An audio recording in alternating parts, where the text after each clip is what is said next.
Welcome to today's program. My name is Glenn Diesen. I'm a professor of Russian politics in Norway, and with me is my colleague Alexander Mercouris from the very popular The Duran podcast. And our guest today is very interesting. It's Belarusian ambassador Dmitry Mironchik. Welcome, ambassador. Very nice to be on the program today, Glenn. Nice to meet you, Alexander. So, yeah, me and Alexander, we really wanted to have this discussion with you, as the role of Belarus is, well, it seems to be growing. It has more clearly an important role to play in the world. And also I find that many people don't know that much about Belarus, which often allows politicians and media to speak in cliches and stereotypes. However, we felt it's the need now for a greater insight into understanding the role of Belarus as its importance is growing now. So more specifically, we see Russia and Belarus, getting closer. Belarus now hosts nuclear weapons of Russia. We saw the role of Lukashenko recently mediating this issue between the Russian authorities and Wagner. Belarus has a very important role in food security, which is becoming an ever important issue. We also see that Belarus has a growing role in the Greater Eurasian Partnership. It has a very unique economy in many ways, and linking itself closer with not just China and the global South. We also see it has a complicated relationship with the West.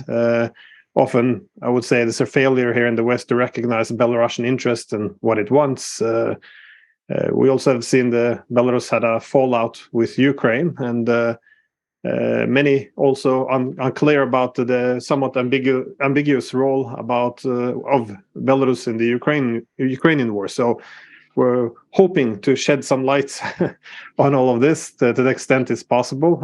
So again, there's a lot of topics. So hopefully we get to cover most, or if not all. Anyways, I suggest we just jump into it. And I thought that perhaps we could start with the current, the war in Ukraine. First, what happened to the relations between Belarus and Ukraine? Because you did have a bit of a fallout, which now influenced the policies. And also, what is the role of Belarus in this war? Well, thank you very much indeed. We have a lot of topics. Thanks for giving such an overview of them. And I hope we have enough time to cover, if not all of them, then most of them. Ukraine is indeed very high on the agenda. It is of paramount importance for us, as Belarus is a neighboring country, which shares not only a border with Ukraine, but which shares a lot of history, a lot of families. And to put you into, let's say, an understandable setting, if you compare Belarus and Ukraine relations to relations between some other countries, or links between Belarus and Ukraine to links between other countries, Ukrainian and Belarusian language are pretty much similar to Swedish and Norwegian. So roughly 90% of the words are the same. There are differences, but two people understand each other without needing an interpreter. Still, one speaks Belarusian, the other speaks Ukrainian. This makes us very similar yet unique. Belarus, since the collapse of the Soviet Union, Belarus, like no other, was interested in successful, prosperous, and developing Ukraine. We always maintain very good and active trade relations with Ukrainians. And, I remember maybe a decade ago, Belarus was quite outspoken, saying that we would welcome Ukraine becoming member of the European Union, because then we will have a strong supporter within the Union, and our links with the Union will be stronger, and maybe this could influence our relations with the EU for the better, not for the worse. We were, of course, of absolutely different opinion when it came to NATO. because security perceptions in Belarus were different in Belarus than in Ukraine. But when it came to stronger economic ties between Ukraine and the West, we were all in. We were all in favor. In 2014, Belarus was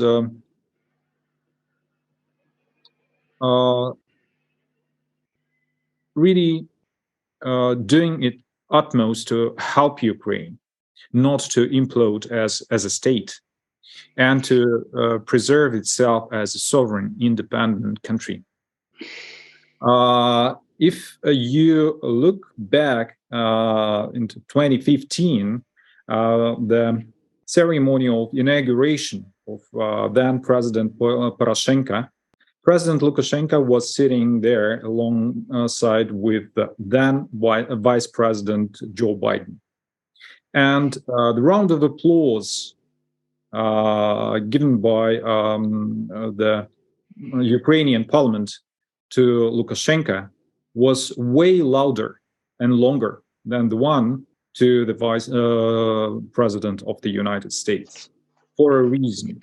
Because, like no other country, Belarus invested heavily its political capital, its influence, its heart and soul into helping Ukraine to overcome the hardships it was confronted with back in 2014 and 2015. We did our best to save Ukraine, and we had a lot of hopes when it comes to the so-called Minsk process. Minsk agreements, first Minsk 1, then Minsk 2 agreements, they were called so not only because they were reached in Minsk and in our capital, but also because they launched what was called Minsk process, chaired by the ODYSEE, hosted by Belarus, and actively supported by Belarus. Back then, there was a trilateral contact group. Ukraine, the Donetsk and Lugansk, Russian Federation, and personal representative of the chairman in office of the ODYSEE. They were meeting in Belarus regularly, twice a month at least. And I was present pretty much during every meeting held in Minsk between 2014 and 2018.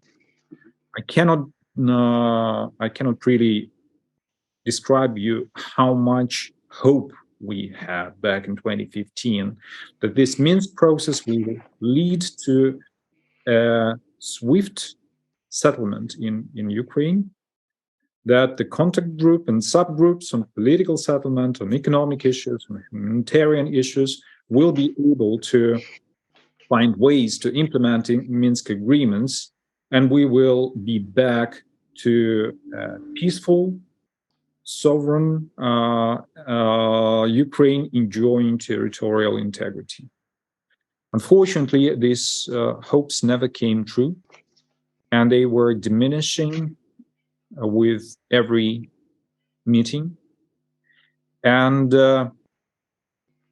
this was both professionally but also personally a severe blow to me when I heard first Chancellor Merkel, ex-Chancellor Merkel, and then ex-President of France, Francois Hollande, saying that, in fact, Minsk agreements and Minsk process were a mockery of diplomacy.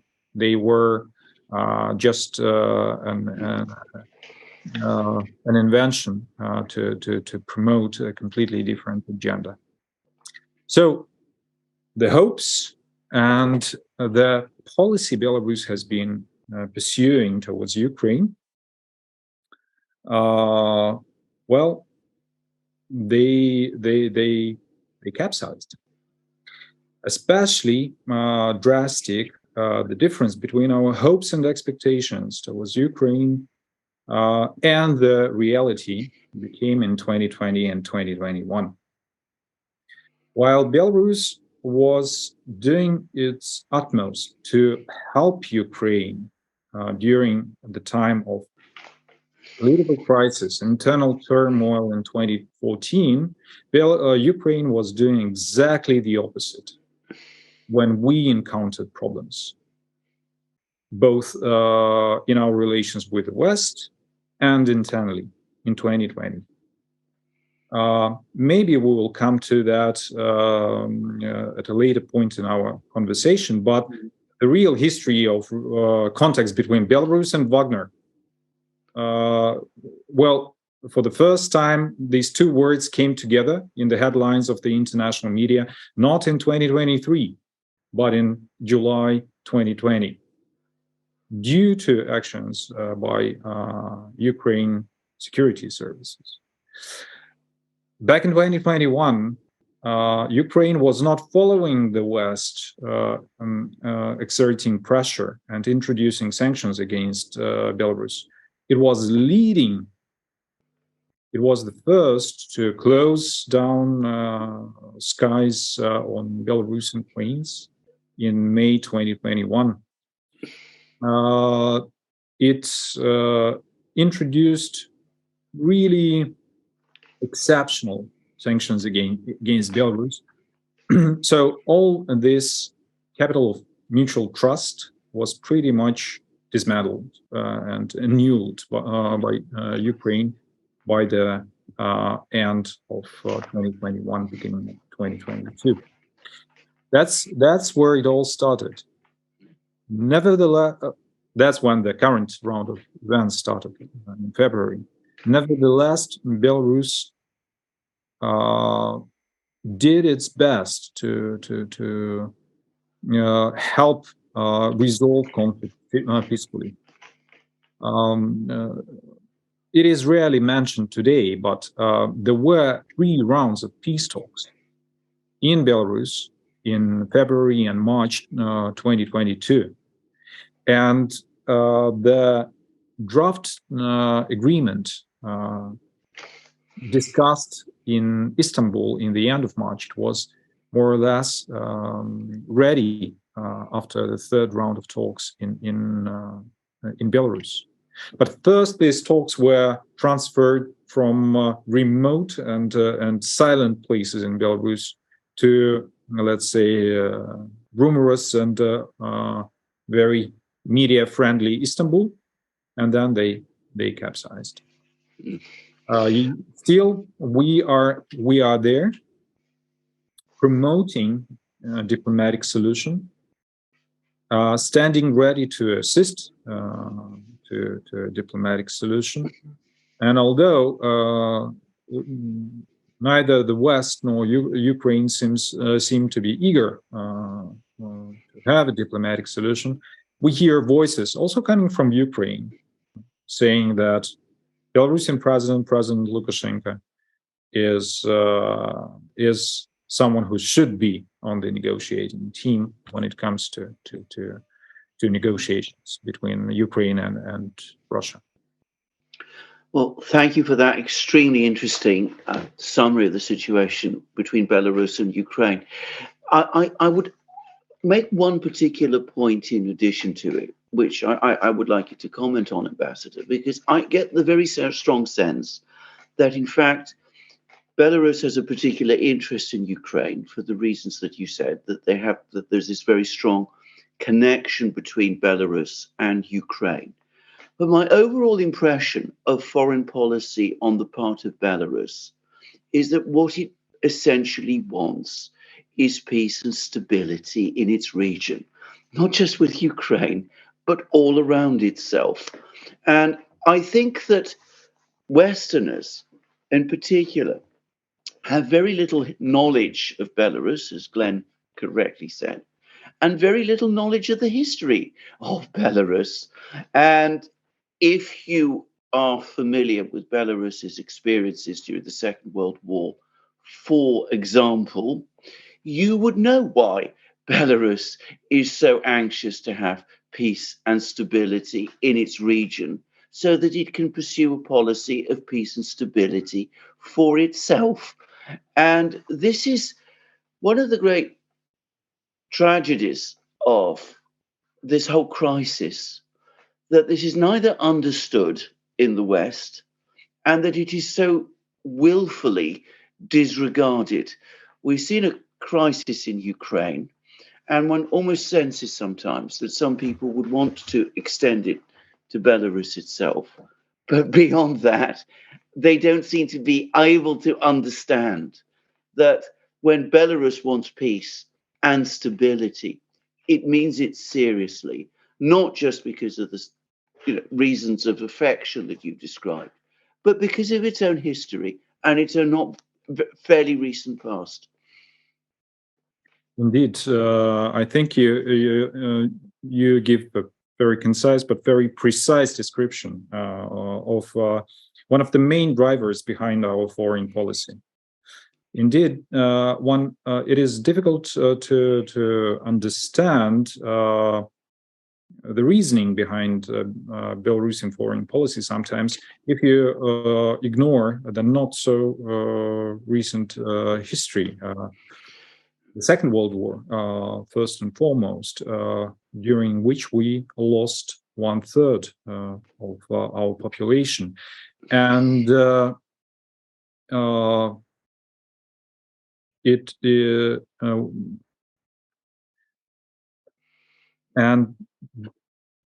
Belarusians as people were destined to disappear from the map of Europe. Generalplan Ost, which was the master plan of Nazi Germany for our part of Europe,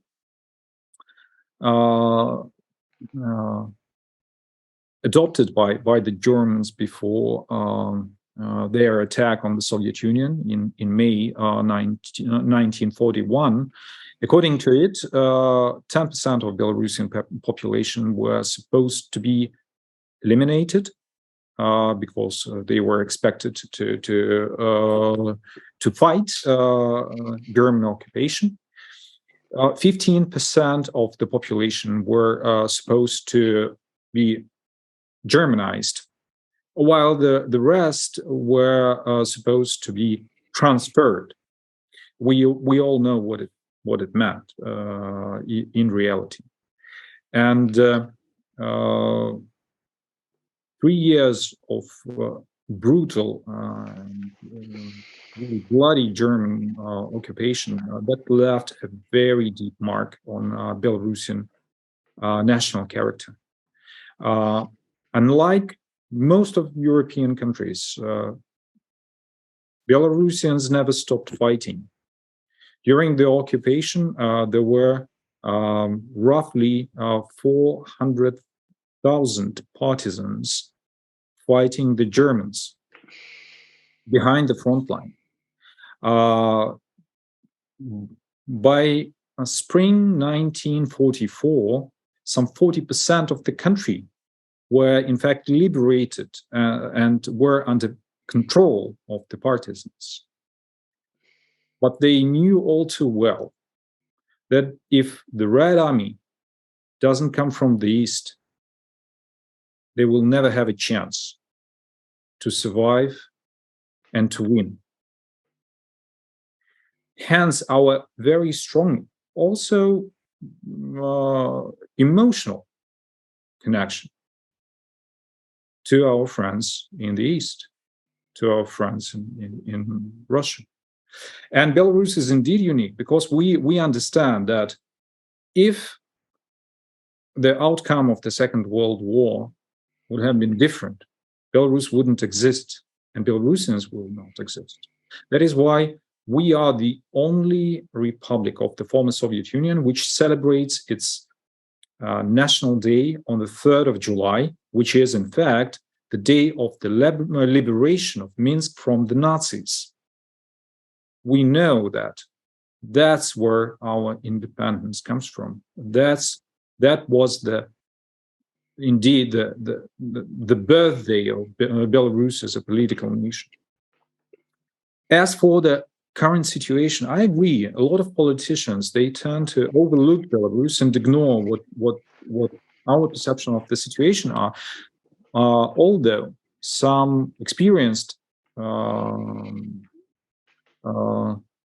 authors, some experts in the sphere of international security, they have a very clear perception of the situation. I want to quote a CIPRI policy paper published in June 2019. The main security risks facing Belarus are a side effect of the deterioration in relations among major powers, and this is what needs to be addressed. Indeed, that's what we saw coming, and that's what we tried to avoid, tried to prevent. In 2017, Belarus put forward a proposal to launch a Helsinki II process. We were desperately calling European leaders or leaders of the ODYSEE to come together again and review current situation in order to prevent it from deteriorating. This call of ours, it was met with skepticism. I tried to promote it both in Stockholm and in Norway, and there were two types of reactions. Some of my interlocutors said, but we are fine with the existing security order. It just should be observed. It suits us very well. No need to renegotiate it. So they were ignoring the risks. The others, they said, well, we see the problems, but your proposals come way too early. The time will come, but it will come later. The time never came, unfortunately. And yeah, Belarus is we like in the coal mines back in the old days. The miners, they took small birds with them because those birds, they sense gas CO2 emitting or methane emitting from the mine way before the miners could sense it, before the explosion. So the birds were helping people to survive, giving them heads up that there may be a blow. We tried to perform the same function. It didn't help, unfortunately.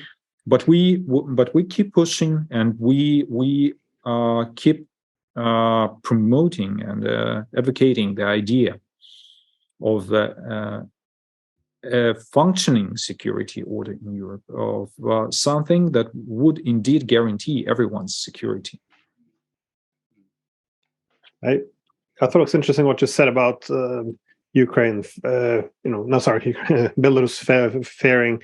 Being placed in the middle between these great power struggles again, because this is part of the challenge when we decided to reject the concept of a inclusive European security architecture, because by expanding NATO we moved the dividing lines closer towards Russia, and it effectively has created a front line now, mainly with Ukraine, Belarus, Georgia, and Moldova.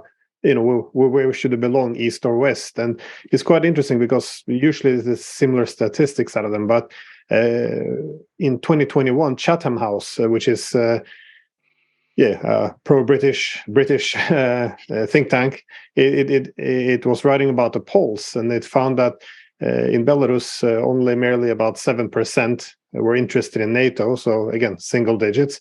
Many more favored to have closer ties with Russia, but most of all, they preferred to not have to choose, not to be in blocks, to be able to have relations with both sides, much like Ukraine did before the coup of 2014.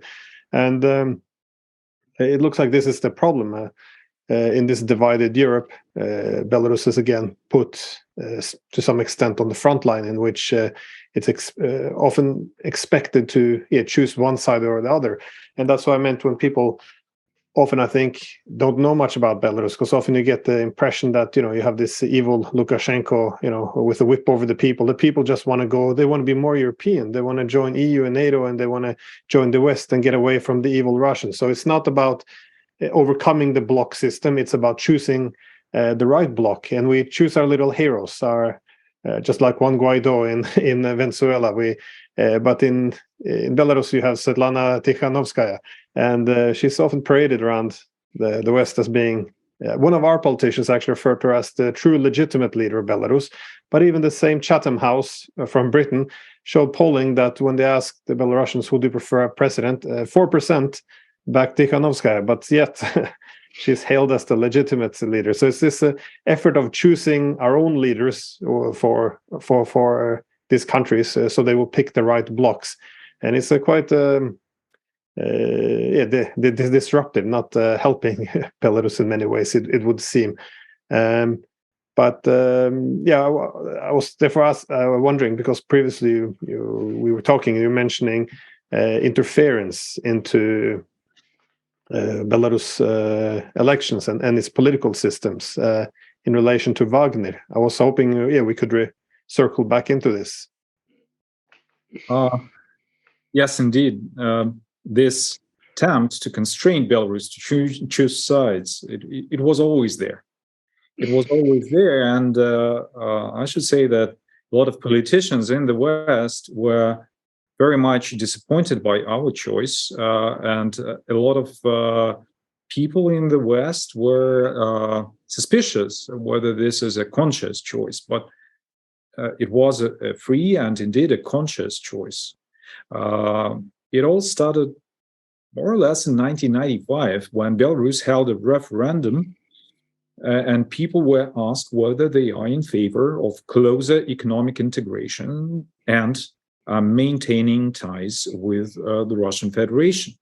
And the overwhelming answer was yes. While, let's say, popular expectations or in the West were people believed that everybody in the East wants to join us. And Belarus was looking the other way for its own reasons, also historical reasons, which I tried to explain, not all of them, but also economic reasons, which were there. We didn't want to undergo shock therapy. We were choosing the East. And this made Belarus stand out. And when you stand out in an unexpected way, you are being punished. That's what we learned the hard way, and that's what we keep learning. Our attempts to breach this divide and bring the sides together so that we don't have to choose between them, they were brushed away, and we were pushed also and into the direction where we are now. One more sentence about it. The West was thinking that we are being pushed into a corner, but this corner is pretty much 70 or 75% of the world, and the world is round. You cannot push the country into a corner there. The Wagner story. I think one should. It is worth mentioning some things which are relevant also today, because Belarus is being mentioned constantly now in connection with this Wagner story and how it unfolds. It's being instrumentalized. There isn't a single representative of the Wagner group worth mentioning now in Belarus, yet Poland is moving its 1,000 of its troops and 200 armored vehicles towards Belarusian border under the pretext of protecting itself from the Wagner group. The history, when did Belarus and Wagner came up in the headlines of the Western media? That was July 2020. And it was in connection with a spectacular arrest of 33 people who were perceived to be a part of the Wagner group in Belarus. We indeed arrested this group in Minsk. It was merely maybe 10 days before our election. They were residing in a hotel which was 2 kilometers away from the residence of the president. They were portrayed to us as part of a much bigger group. 230 mercenaries were allegedly sent to Belarus by Russia to influence our election, not by rigging the polls, but by doing what armed and trained people usually do, by staging riots and by using force after the election. That was perceived as a very serious threat by us. So this group was arrested, and Ukrainians, they immediately insisted that we should transfer the group to them. We didn't do that right away. We tried to understand what was really going on, whether it was true or not that Russia indeed sends Wagner forces to Belarus on the eve of the elections. And after the elections happened, we saw that these 33 mercenaries were allegedly part of a way bigger group, 230. The threats never came true, and the real story came out. I know that maybe your viewers will have it easier if I quote some traditional Western sources. A year later, in September 2021, CNN published their investigation. Ukraine spies tried to ensnare alleged Russian war criminals with the fake website promises of riches and international sting. They were being set up. The 32, along with one other man detained in southern Belarus, were the target of an elaborate intelligence sting by Ukraine with the knowledge and alleged support of the United States. That was meddling into election writ large. These are not Facebook posts. This was a covert operation by Ukrainian intelligence, which on purpose gathered this group of people, some of them indeed former members of Wagner in Russia, brought them to Belarus, and then made Belarus arrest them right on the eve of our elections. What were the risks for us? Well, obvious. First of all, an abrupt and very drastic worsening of our relations with our strategic partner and neighbor, Russia. It was accused of meddling into our elections, sending mercenaries to Belarus. Second, our security forces, they were put on an extra high alert, having received such information, having arrested these men who are well-trained and dangerous, and who were being portrayed as part of a large group.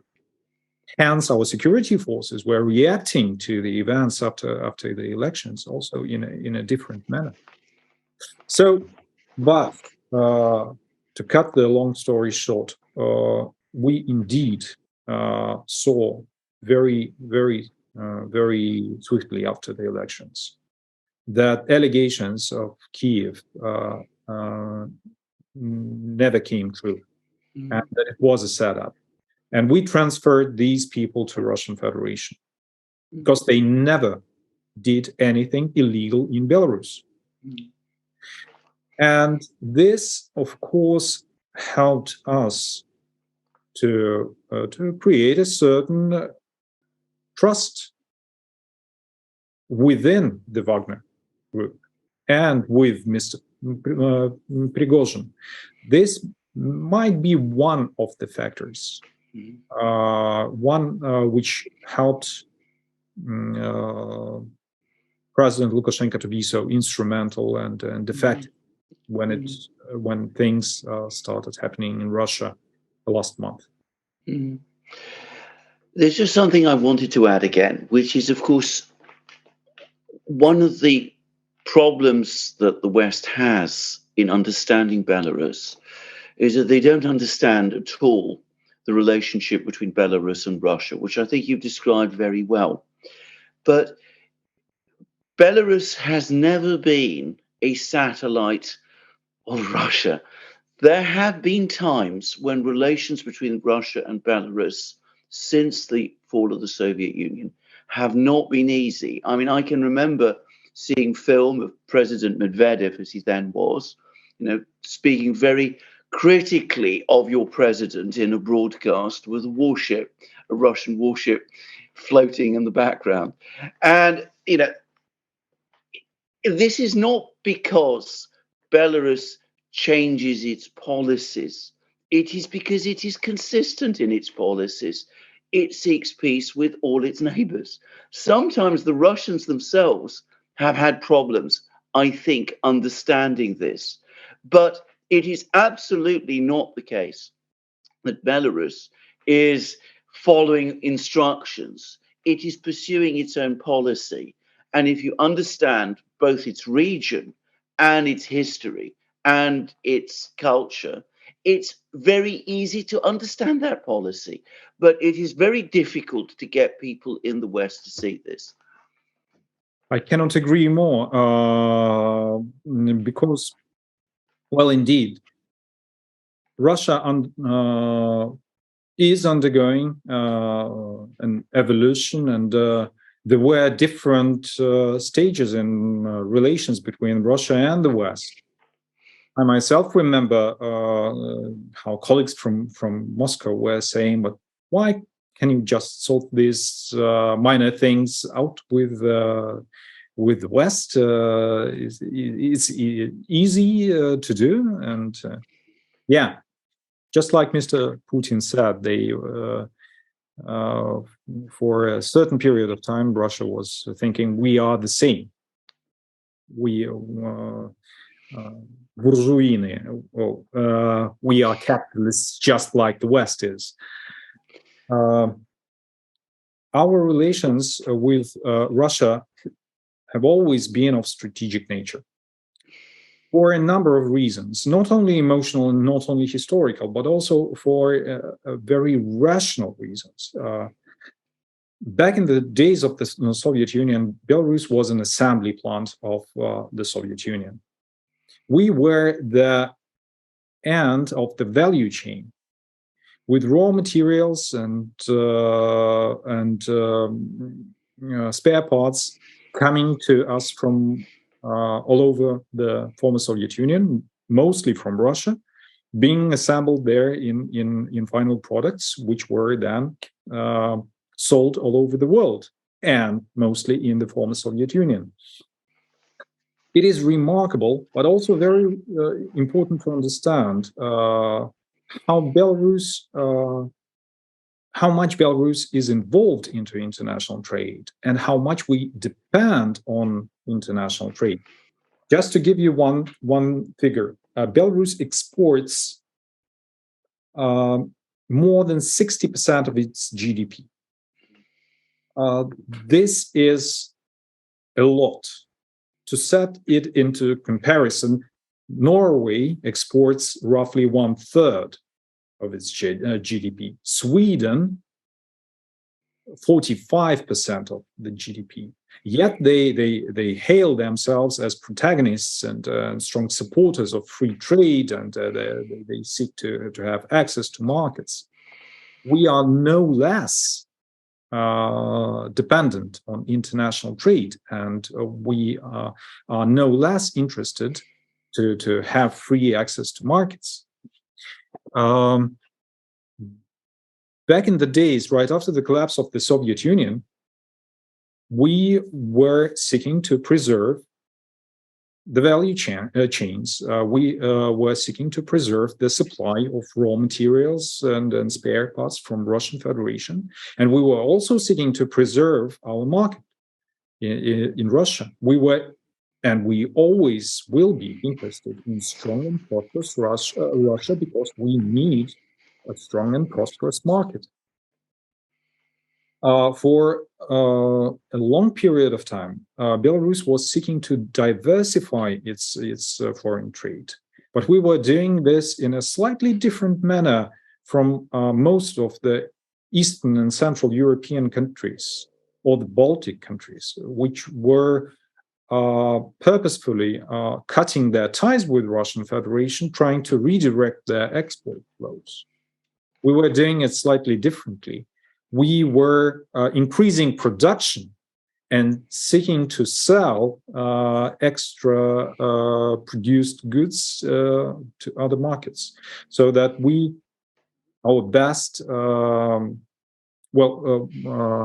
best case scenario for us, as we saw it, would have been having 1/3 of our trade with Russian Federation, 1/3 of our trade with the EU and West as a whole, and 1/3 with the global South. What happened, though, and we were quite successful in getting closer to this goal. What happened last year, for example, but it all started more or less 3 years ago, when Belarus once again was subjected to unprecedented sanctions. But last year it was really drastic because we lost roughly 40% of our export markets. With sanctions of the European Union, with loss of the Ukrainian market, we needed to reorient 40% of our exports. We largely succeeded doing that. And last year, it was really remarkable that what we could achieve, because our exports fell slightly more 5%. Well, a 5% fall in exports for a country which is subjected to that much sanctions is peanuts. And another remarkable thing, we reached record high positive trade balance, which has never been the case before. When we were trying to conquer Western markets, for me, this is a sign. Maybe this is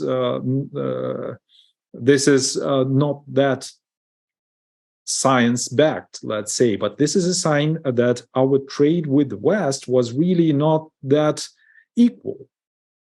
Because when we started looking for other trade partners and diversifying our exports, we got way more money for the same products. We doubled our exports to China last year. Our exports to Russian Federation grew by more than 40%. And for the first time in history, we had positive trade balance with Russian Federation. This process continues. You cannot put the country into a corner. It's enough to look at the globe. There are no corners on the globe. So that's how it works. It's not easy.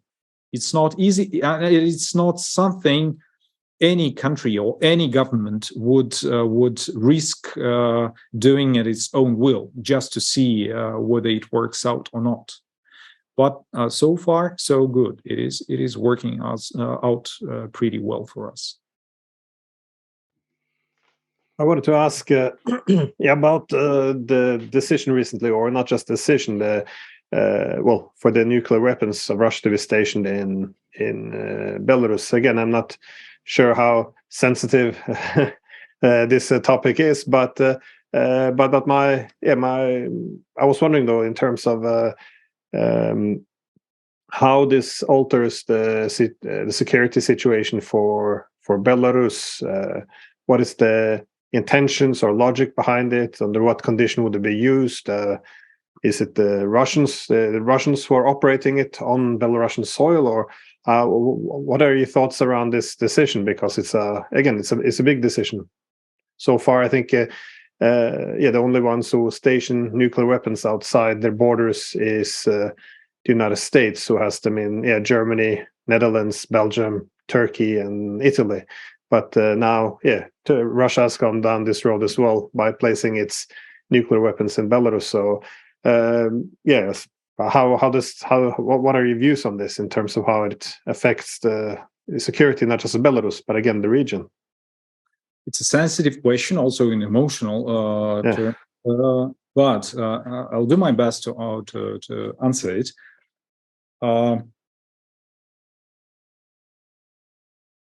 How do we feel about it? We feel way safer. And that's the most important thing. And that's the driving factor behind our Belarusian decision. You've mentioned that there have been and there are examples of nuclear arms being stationed in other countries. According to our knowledge, to the best of our knowledge, the US has roughly 150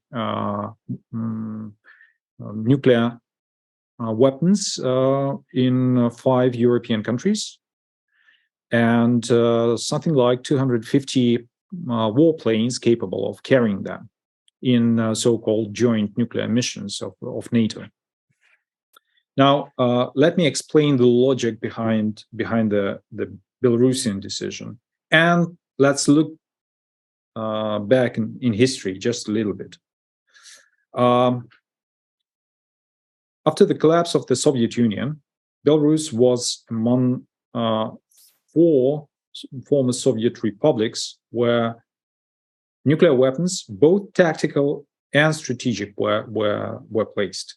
These 4 were Russian Federation, Ukraine, Kazakhstan, and Belarus. And Belarus led the way of renouncing possession of these nuclear weapons without any preconditions. We were the first to say that we are going to act in this way, while other countries, mostly Ukraine, were discussing whether they should keep the nuclear weapons, whether they should get economic compensation for the nuclear weapons, and so on and so forth. We led the way by saying that we are entering a non-proliferation treaty as a non-nuclear country, and we are not expecting any kind of economic compensation for the nuclear weapons. In December 1994, Belarus has signed the infamous Budapest Memorandum,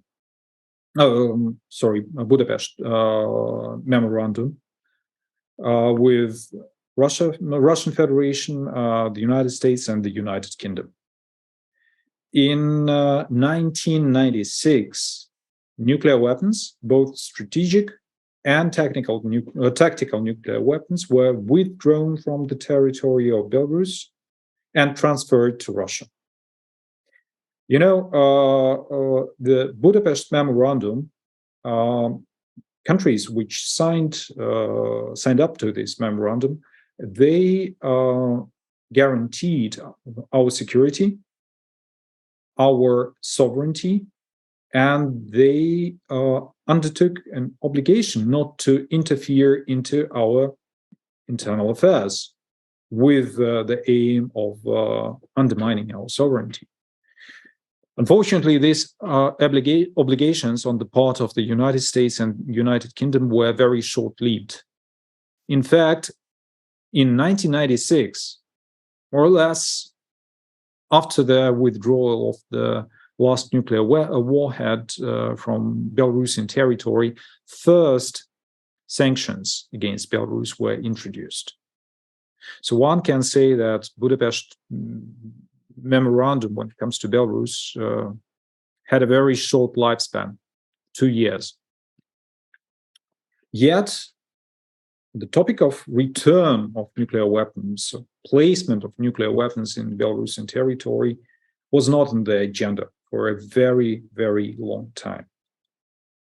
Being a professional diplomat, I can tell you when this topic first caught my eye. That happened in August 2020. That happened in connection with remarkable mission or missions Americans flew. Because back in August 2020, when Belarus held elections and events after the elections followed, Americans staged a show of force, sending 6 B-52 planes into Europe and flying a mission along Belarusian borders, being very vocal that they are sending a signal. Of course, it was portrayed as a symbol of resolve and a symbol of NATO unity. But when, right after you hold an election, a superpower sends planes which are there to carry nuclear bombs and patrols your borders, we all understood what it means. This was a wake-up call for me personally and professionally as a diplomat. That's when nuclear issues caught my eye again. What happened afterwards? You mentioned this joint nuclear missions in NATO, and NATO is a nuclear alliance, as they call themselves. In 2021, Poland, our immediate neighbor, became really vocal, insisting that the US should get Poland on board and that nuclear weapons, tactical nuclear weapons, should be placed in Poland. We responded by saying that Belarus will do the same with Russia and ask Russia to place, to station tactical nuclear weapons in our territory. This escalation spiral, it wasn't started by us. And we tried to avoid, to prevent it from unfolding. We reacted in conventional terms for a very long time.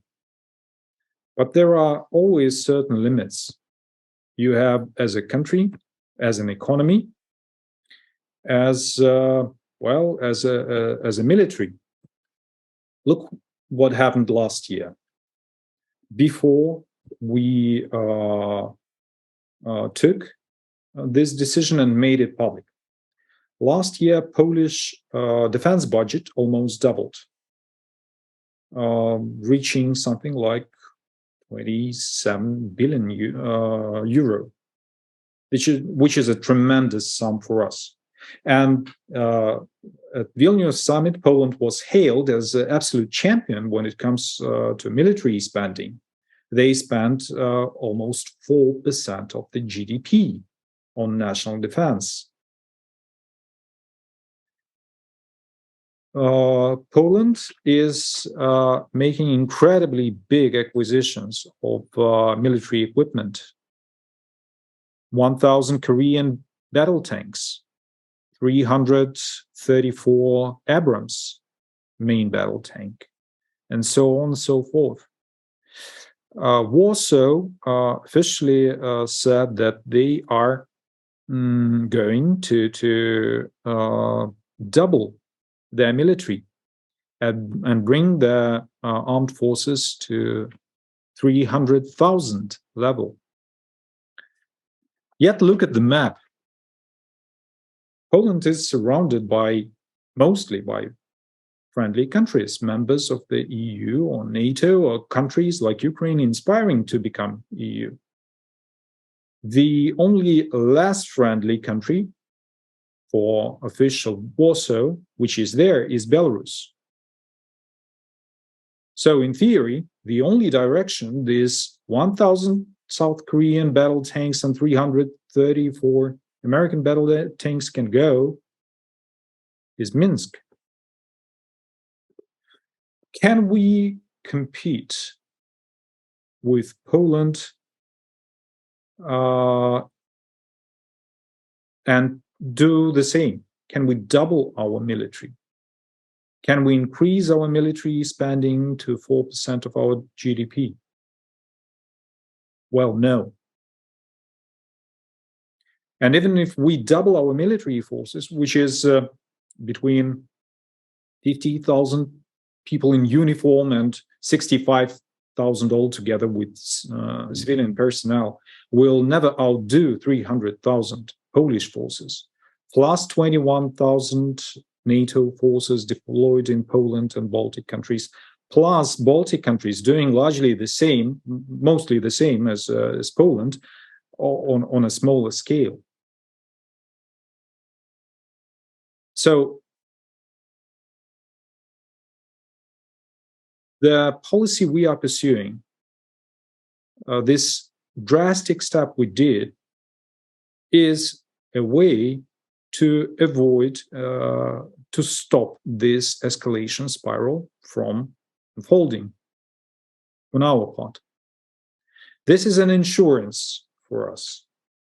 This is an insurance for us because Belarus says, and this is confirmed by the Russian nuclear doctrine, that these nuclear weapons can be used only in case of full-scale aggression against our country. No aggression, no use of nuclear force, of nuclear weapons. That's how it works. And again, no need to double our military spending, double our military forces. I had an interesting conversation with a Swedish diplomat, a very clever one, and, the one I often talk to. And she said, we would have had no problem with Belarus doubling its military. Yeah, maybe Sweden wouldn't, but we would have had. And again, there are things which economy can support and cannot support,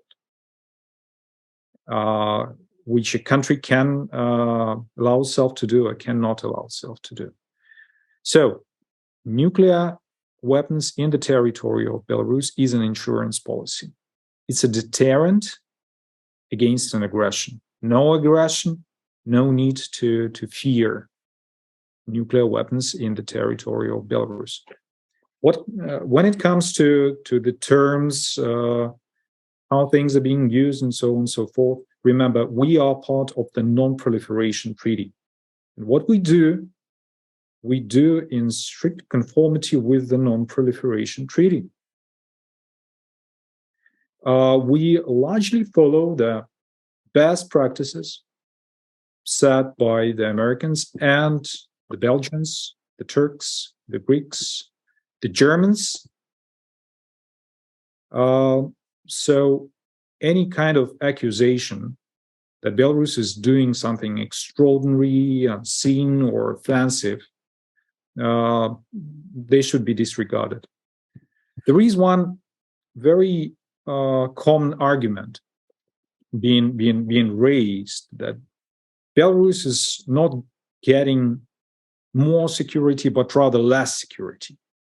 Because if tactical nuclear force warheads are placed weapons are placed in Belarus, then Belarus would become a target for a nuclear strike. Well, of course, we were evaluating the situation in all its aspects, and I have an answer to people who raise this argument and say that Belarus is getting less security and not more security by placing Russian tactical nuclear weapons in its territory. And the answer is, you are wrong. To give you a confirmation, we have always been a target of a possible nuclear strike by the US and NATO. If you allow, I will quote an article from an American publication, The Atlantic, published in June 2022, an article which is called "What if Russia uses nuclear weapons in Ukraine?" During the summer of 2016, members of President Barack Obama's national security teams secretly staged a war game in which Russia invades a NATO country in the Baltics and then uses a low-yield tactical nuclear weapon against NATO forces to end the conflict on favorable terms. As described by Fred Kaplan in The Bomb, a book published in 2020, two groups of Obama officials reached widely divergent conclusions about what the United States should do. In the end, the National Security Council Principals Committee recommended a nuclear attack on Belarus, a nation that had played no role whatsoever in the invasion of the NATO ally, but had the misfortune of being a Russian ally. Summer 2016. National Security Council, headed by Nobel Peace Prize laureate Barack Obama, deciding that the best option for the US to react would be to bomb, to use nuclear weapons against Belarus. So, for those who say that now we should feel ourselves less secure, my answer is no. We are more secure now. We are way more secure now. And we've stepped out of the escalation spiral. And it's not only and it is now that when we have this very robust and strong military backup of our position, that we are ready to do the next step. And it's a diplomatic step. And on the 30th of June, addressing Belarusians on the eve of the National Day, the president of Belarus said that Belarusians need to maintain at least a bad peace with our Western neighbors. Let me quote, "Our government, the Ministry of Foreign Affairs, should put forward a good neighborliness and peace plan," the Belarusian leader said. That's what we are busy elaborating now.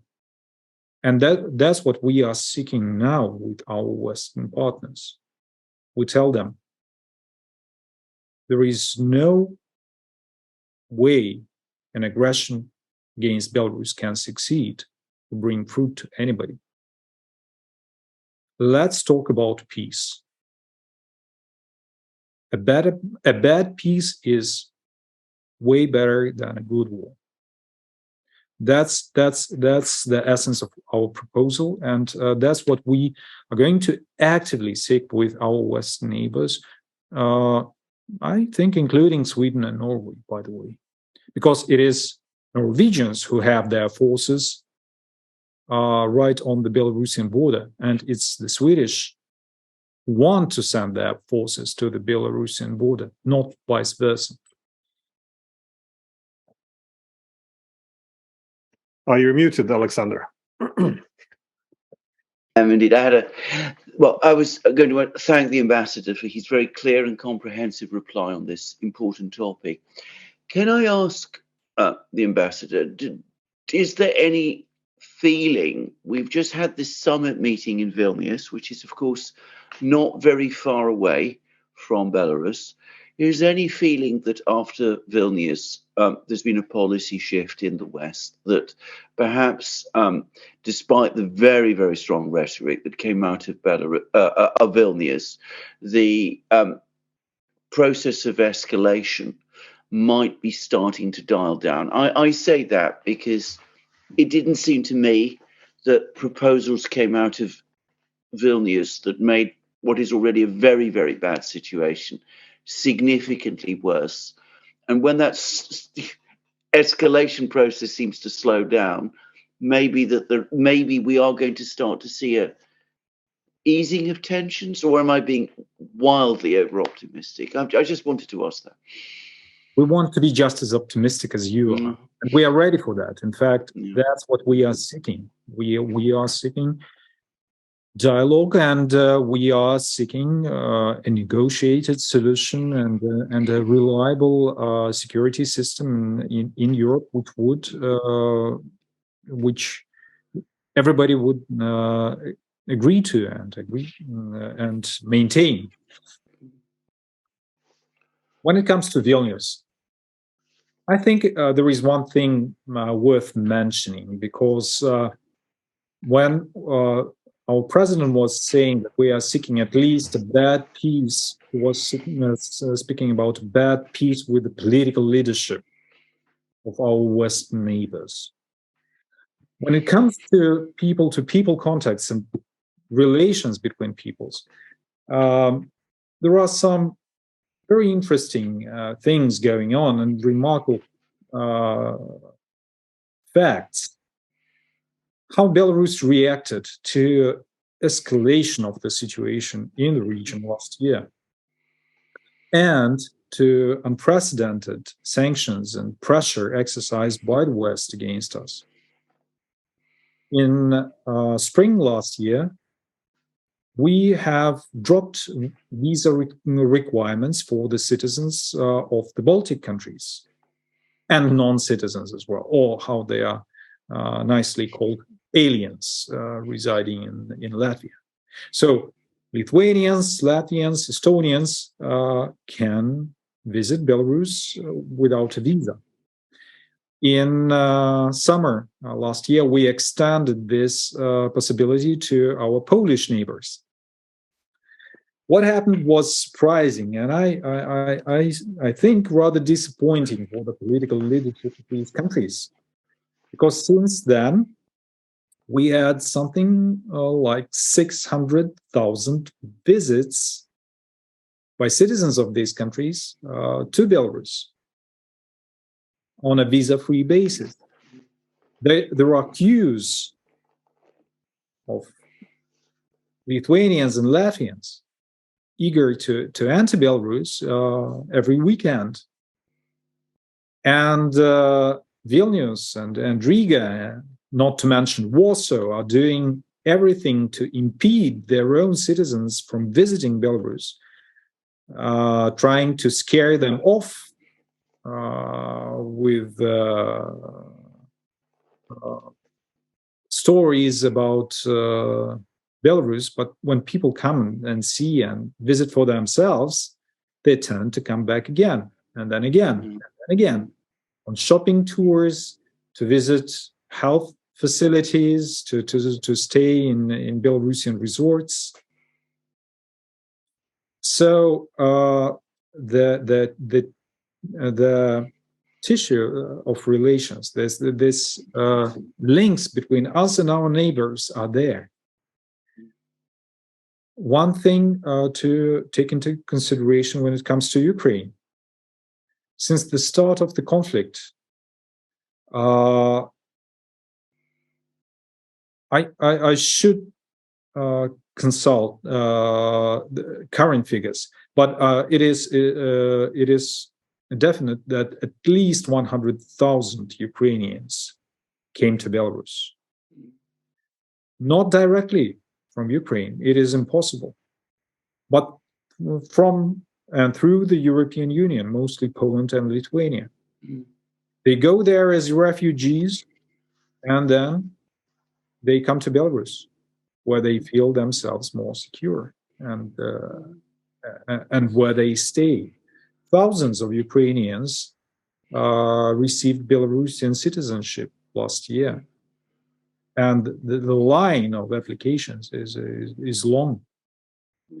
So, despite all the grievances, despite all the bitterness in our relations with the governments of neighboring countries, the underlying people-to-people relations show remarkable signs of good neighborliness and being able to resist this political and media pressure.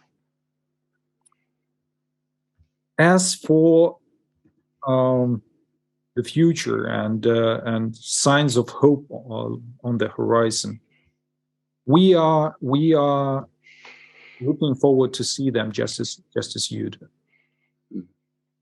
And we are not only sitting and expecting them to surface, but we are actively working to bring the day closer when meaningful exchanges will be back into the relations between the East and the West, when we will try to find a meaningful diplomatic solution to all the crises.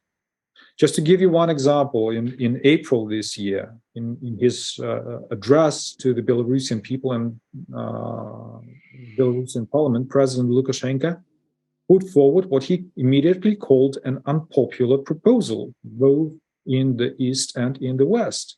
But he publicly called for an immediate ceasefire, immediate freezing of all troops movement along the front line, and diplomatic negotiations between Russia and Ukraine. Unfortunately, a firm no to this proposal came from Kiev even before he finished his speech.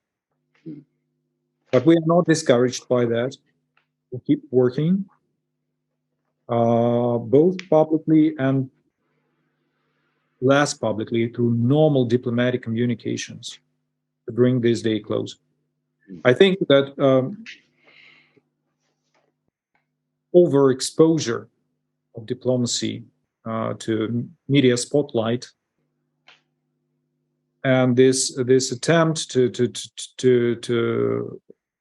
stay in the headlines all the time, it very much influences position of the West and of Ukraine, and a lot of people. I've heard a lot of well-informed people saying that you don't win a war in the news. You win it on the battlefield, and sometimes the situation is drastically different between what is actually going on and what is being portrayed in the media. But we work hard, and we are there whenever good offices are needed, whenever a voice of reason is needed. We are there, because unlike pretty much anyone else, we are. It is vital for us to have peace restored in our region. Some countries may do it, and some leaders may try to do it in order to promote their agendas, to portray themselves as important leaders, and they are important leaders. But it's only Belarus which is really sincerely interested in a swift and negotiated solution. I wanted to ask about the development of ties between Russia and Belarus, because, well, Alexander pointed out correctly that Belarus has not been a satellite of Russia. but nonetheless, in this partnership, there's obviously asymmetries with Russia being more powerful. And a concern in the past, of course, has been for Belarus: how does it preserve its autonomy as it gets closer with Russia? And I want to put in the context of this, of the current conflict or the war in Ukraine, as now there's Russian troops in Belarus. Do you see any pressure from Russia that Belarus should get engaged in the conflict, or what is the how does especially with the Russian troops in Belarus, how does this affect the policies of Belarus? Or is Russia more comfortable with Belarus being more autonomous, or is staying outside of the conflict for now? I will give a short answer and then a longer explanation. A short answer, starting with the notion of the Russian troops. Well, this was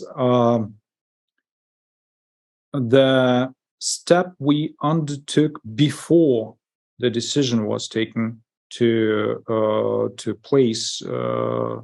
station tactical nuclear weapons in the Belarusian territory, because it was back in October last year when Belarus officially put into practice our agreements with Russian Federation on the joint group of forces with the Russian Federation. We saw a massive military buildup both along our border with Poland, but also along our border with Ukraine and the Baltic states. And I told you the numbers. Belarus has a capable but very compact army, and there is no way we could have kept all the perimeter with the West equally safe. So we implemented the mechanism agreed upon with Russian Federation decades ago, so that Russia sent its ground troops to Belarus and kept them there. Just look at the logic of the Baltic countries, or Poland for that matter. They all insist on American troops being deployed in their territory, saying that's our security policy. If there is a single American soldier there and something starts, the Americans will inevitably come in. Our logic was roughly the same. With Russian troops present in our territory, we felt more secure. That was the case in October last year. But the developments didn't stop there. And then military buildup in the West continued. And that's when the decision was adopted regarding tactical nuclear weapons. So you should put it in a bigger context. You should put it in a bigger context to understand, to see the whole picture. As for the role of Belarus, I think our president put it best when he said once, Belarus is best where it is. Best for Russia, but also best for ourselves.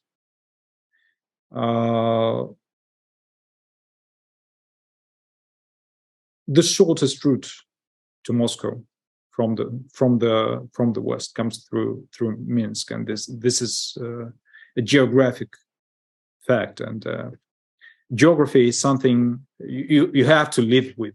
You cannot change geography, and that is why Belarus is good where it is, doing what it is doing.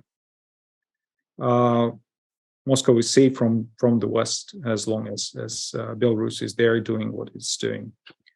Getting back, and I'm sorry that I somehow drifted away from your question regarding Belarus being a satellite of Russia, or country dependent on Russian Federation?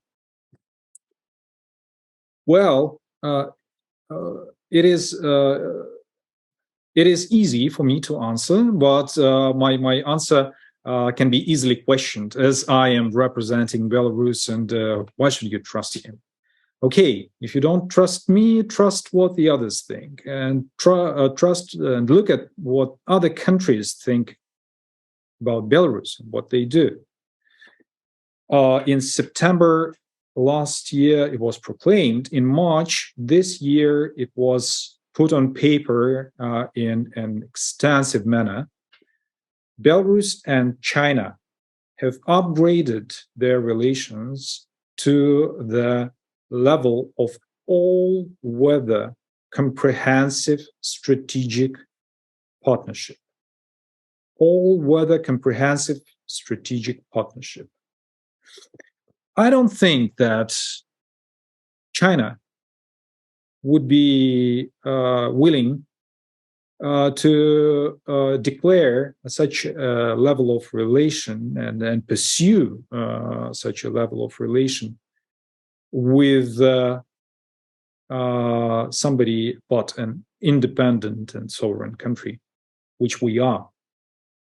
And again, to give you to put it in the bigger picture, this outstanding level of relations China maintains with less than a handful of countries.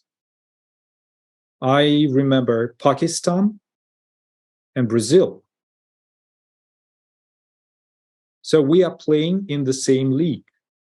And I cannot name you another country in the world which has such an advanced level of relations with both Moscow and Beijing. Only Belarus. So much for the question whether we are a satellite of Russia or not. We are a partner, and we are an ally of Russian Federation. A rather strong partner and a very firm ally, because we are there, whether it's whether the weather outside is good or bad. We do not call our alliance all weather. That's a Chinese way of describing, very telling way of describing relations. But still, this can be applied also to our relations with Russian Federation. And look what's happening now. I told you that our exports to Russia grew by more than 40%. Against the background of Western sanctions, Russia has practically rediscovered Belarus as an industrial nation. Because whatever they need, we produce. Or we are able to produce if we put some time and resources into that. We maintained a lot of competences, capabilities, industrial infrastructure. We did that when it wasn't extremely unpopular, and everybody was saying, why do we need an elevator plant in Mogilov, regional center of Belarus? We'll be buying them from Finland. Now we maintain this plant, and now these elevators, they are more or less in each and every new built house in Russia. Belarus is capable of producing anything from microchips. I think besides Russia, maybe, we are the only post-Soviet republic which maintained this capability of producing in the sphere of microelectronics. We produce everything from microchips to lorries capable of transferring up to 420 tons of cargo, bilas. Belarus is the fourth largest milk and dairy exporter in the world, fourth largest after the European Union, the US, and New Zealand. It just, you don't see our milk in Coop or in Tesco, because Everything is exported to Russia or China or Pakistan or Southeast Asia. These are our markets. But being a relatively small country with 1% of global production of milk, we are a huge player in the global food market. Not only because of milk production, by the way. We've mentioned food security, and today I was struck by this incredibly pessimistic figures disclosed by the United Nations. They are saying that the number of people who are facing starvation in the world grew by more than 120 million, reaching 732 million people. Belarus is absolutely self-sufficient when it comes to agricultural production, and we export agricultural products and food for something like $8 billion a year. But we are also the second largest producer of potassium fertilizers in the world. And what's happening now? Since 2022, Belarus is being subjected to illegal sanctions. And our exports of potassium fertilizers, traditional transport routes, which went through Lithuania, are illegally blocked by the Lithuanian government, backed by the European Union and the US, in contradiction with lots of fundamental international documents. What happens because of it? Well, the crops in Africa last year diminished by more than 16% due to lack of fertilizers. No wonder they diminished that much, because Belarus has been supplying almost half of potassium used in Africa. You may want to punish Belarus because you dislike Belarusian politics, but in the end, you are punishing people in Africa. And you have a surge in hungry people. And then you say, well, we will help. We will provide money and assistance and so on. But that's hypocrisy. That's hypocrisy writ large, because you are depriving farmers from means to produce food, and then write it off, saying that these are consequences of the conflict in Ukraine. No, they are not. These are consequences of illegal sanctions introduced against Belarus. It's that simple. So we are happy about our relations and the level of our relations with Russian Federation. We are strong partner of Russia, and we are an ally of Russian Federation, a very consequent ally of Russian Federation. But we are just as proud of our very high and very special level of relations with China. And we are seeking to maintain close and friendly relations with as many countries in the world as it is possible. I mean, can I just say about that, Ambassador, that this is in fact one of the fundamental divergences between the way the West perceives things and the way the rest of the world perceives things. In the West, they may lump Belarus and Russia together, but in the rest of the world, and not just China, and I speak to many people because that's the nature of the work that I do, around the rest of the world, it's quite different. People do see Belarus as a distinct and independent and sovereign country. For a small country, actually, it's surprising how much influence and attention Belarus receives around the world. And the same applies to the president of Belarus as well. Around the rest of the world, maybe not so much in the West, but in the rest of the world, he is seen as a statesman of considerable stature, very differently from the way he's perceived in the West. That at least has been absolutely my understanding. And can I just ask you to discuss a little about the nature of Belarus's economy? Because, of course, it is ultimately the economy that is the base of any country. And you've already touched on it in various places.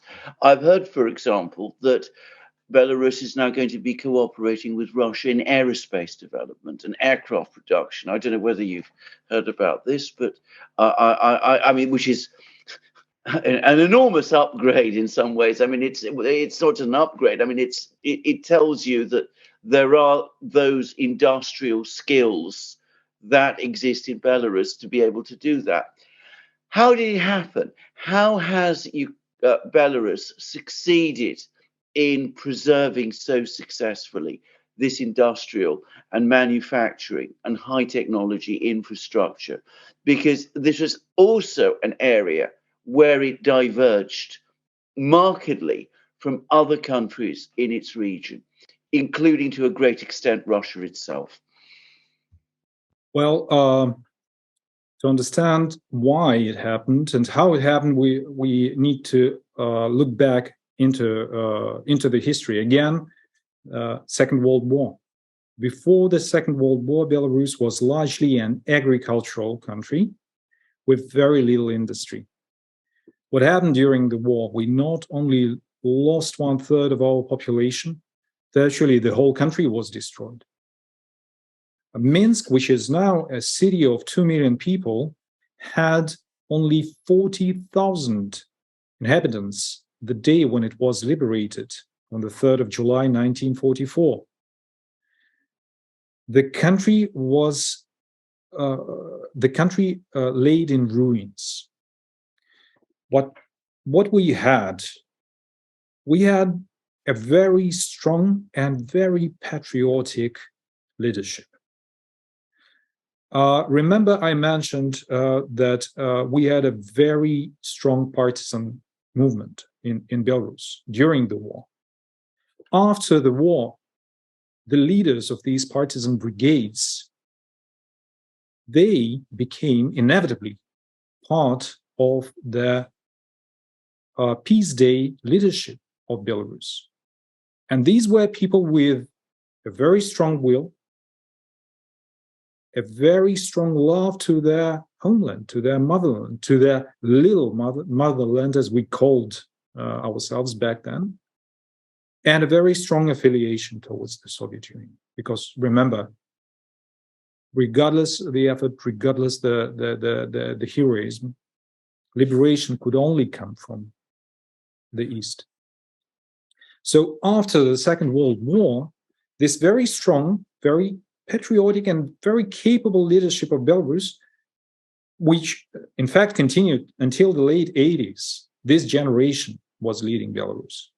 They did what they thought was best for the country. And what they thought was best was to develop industry. So they were lobbying in Moscow, and they were doing everything possible to develop industry in Belarus. We should thank them for many things. And now I often hear that Belarus is experiencing a brain drain. And I say, listen, look back into the 50s and 60s. We had hundreds of thousands of young Belarusians going to Kazakhstan, going to Russia, and creating industries there. Like the capital of the Russian oil, Tyumen, is predominantly Belarusian city.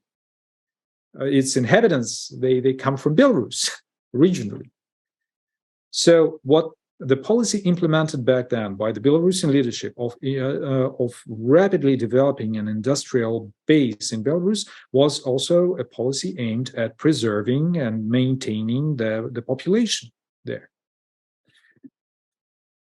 This meant that in the end of the 80s and the beginning of the 90s, Belarus was an overly industrialized nation. again, this our exposure to foreign trade, exporting more than 60% of the GDP, it has its roots there, because we had industries which were and which are too big for Belarus, like Minsk Tractor Works. They produced at the height of their capacity something like 8% of wheel tractors. Now this figure is slightly less because there is more competition, including producers in India, China, but still it is a considerable figure. I told you about Belarus, which is capable of carrying up to 420 tons of cargo, like ore or coal. By the way, this is an electric vehicle. So we are not only large, we are also green.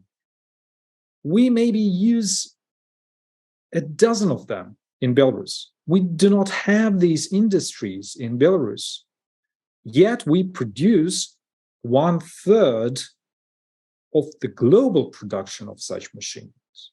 And our closest competitors are Caterpillar and Komatsu.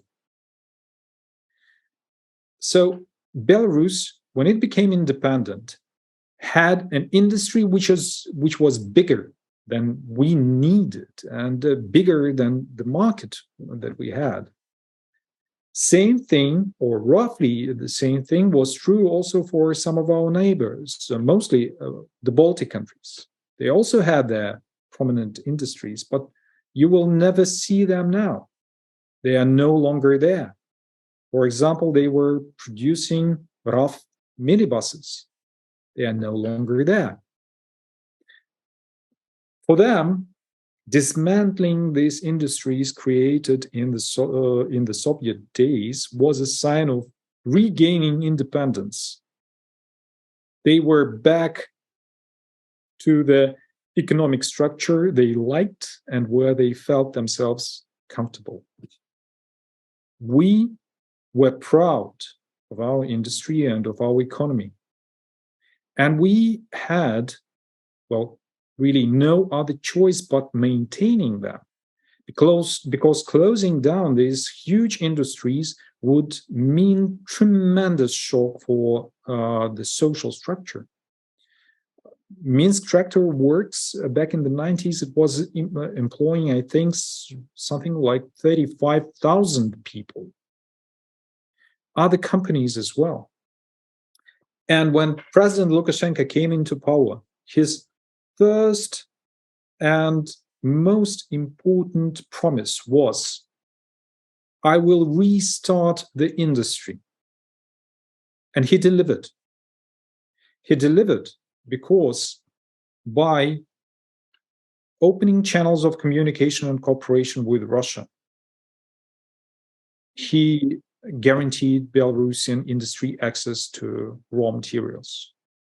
By very active foreign trade policy, he guaranteed markets to our products. This doesn't mean that our economy is stuck in the 80s or the 90s.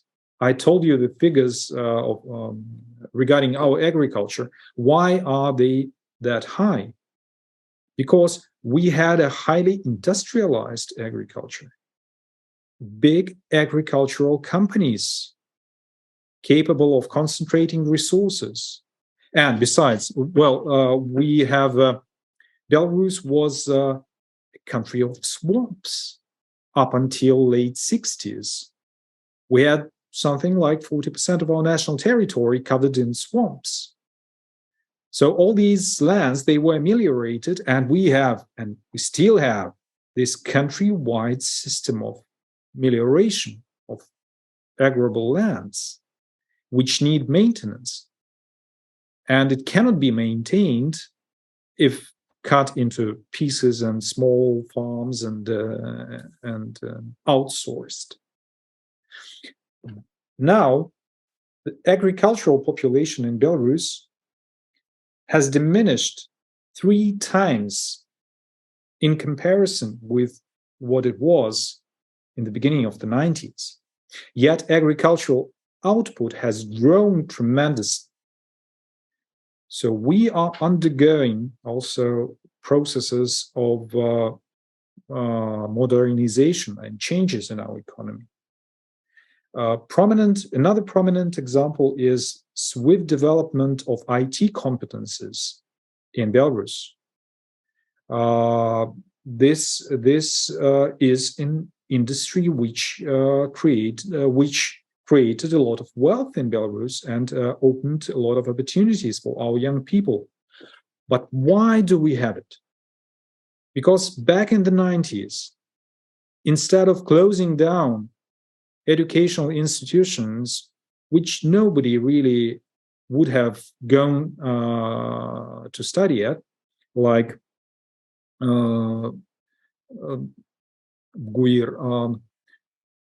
Belarusian State University of Information and Robotics, I think is the name of this educational institution. It wasn't all that popular in the beginning of the 90s. I mean, the dot-coms and everything else that came way later. So the state, for a very long time, has been maintaining this institution, keeping it there, preserving the competences. And it paid off. It paid off hugely. Now with China, we have a Chinese Belarusian industrial park in close to Minsk. And together with the Chinese, we are developing the competences we didn't have before. Like we are building factories producing batteries for electric vehicles. We are implementing projects in biotechnology and other spheres. We do what helps us guarantee continued industrial growth in Belarus for years to come, because in previous just a couple of years ago we have inaugurated our nuclear power plant, and now it has 2 reactors, and this provides us with access to reliable source of electricity at a favorable price. We are developing competencies in space. A lot of people were kind of skeptical in Belarus when we said Belarus wants to become a space power. When we launched our first satellite, then second satellite, then joint program of research with Russian Federation. No, we did all that, and these were things which need vision on the part of the political leadership, which need concentration of state resources, and which need people who are eager to invest their talent into these spheres. And we are happy that we have such people in Belarus.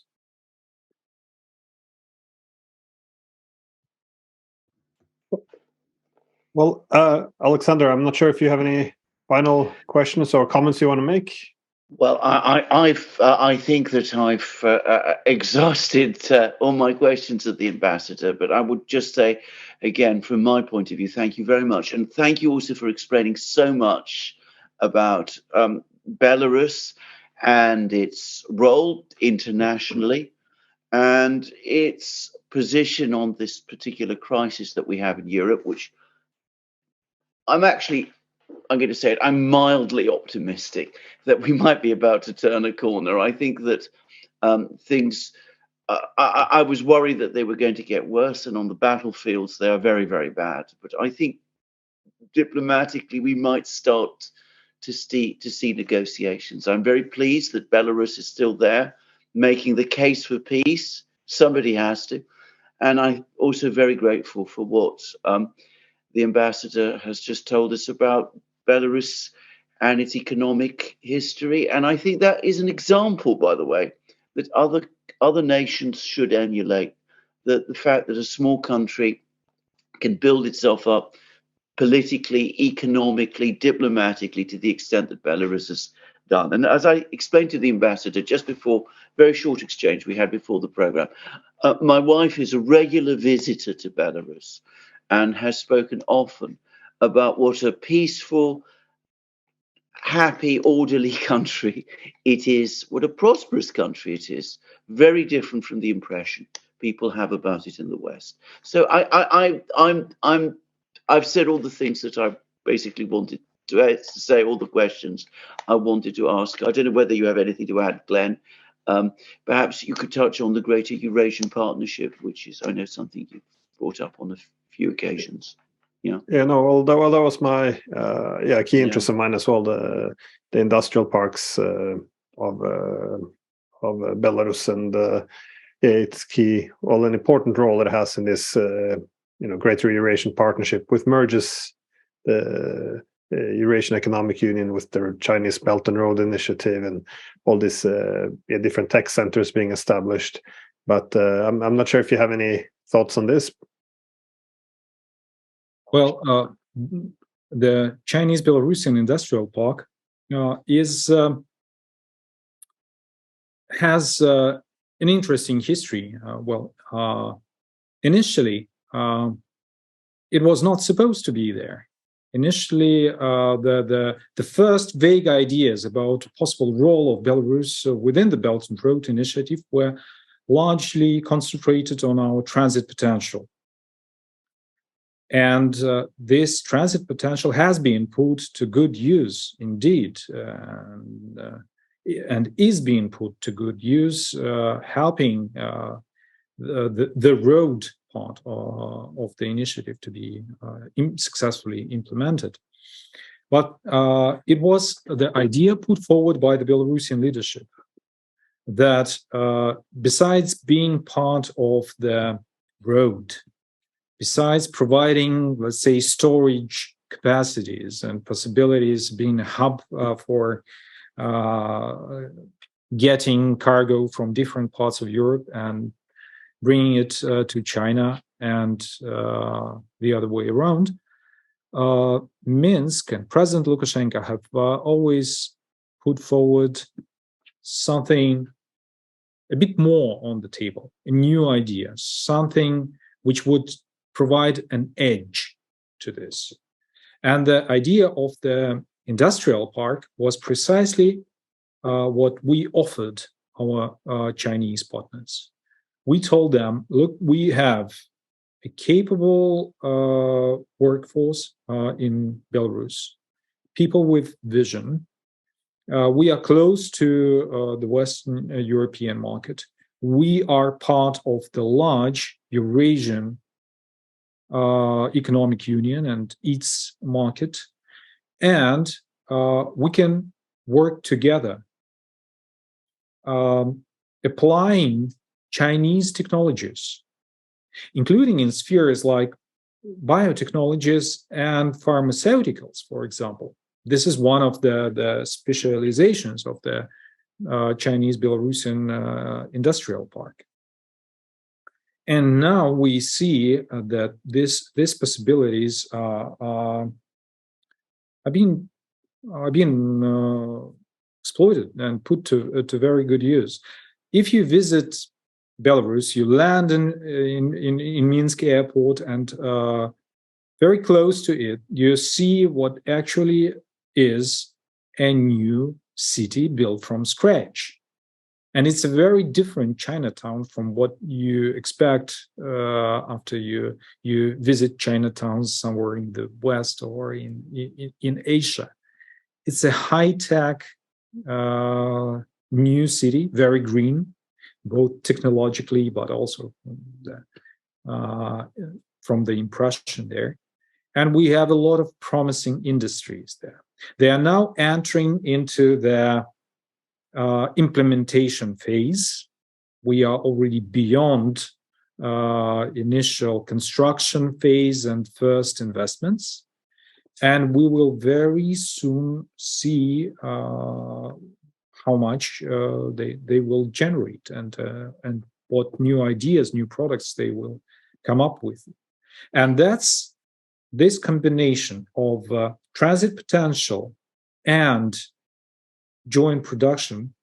That's combination, unique combination, prompted, I think, President Xi to call Chinese Belarusian Industrial Park the Pearl of the Belt and Road Initiative. And it is the largest Chinese industrial park outside China. So that's what makes us very hopeful and very proud to host such a facility close to Minsk. This will create a lot of jobs. This will create a lot of opportunity and generate a lot of wealth for Belarusians. Well, thanks again, Mr. Ambassador. I do appreciate it. And yeah, like Alexander, I hope that the appetite for war is declining and yeah, peace will come back to Ukraine. And obviously, I would advise everyone to keep an eye on Belarus in terms of this position in this great Eurasian partnership, where it connects closer with China as well as other countries on this large continent. And yeah, I hope I'll see you in Minsk in October, of course. So so thanks a lot for your time. And indeed, and to thank you for being so generous with your time as well, Ambassador. Thank you very much. It was a pleasure for me being on the program with you and answering your questions. And I hope that your viewers will have a better understanding of what's going on, and maybe they will look with different eyes on information regarding Belarus, which they find in mainstream media. I sincerely hope, and we work hard to surprise in a positive way. Not I'm only confident who visit Belarus, but also who expect for peace to return to our part of the world, to return to Europe. Absolutely. Can I endorse that? And can I say that in terms of making people understand better about Belarus, I'm confident that a program like this will. Thank you very much.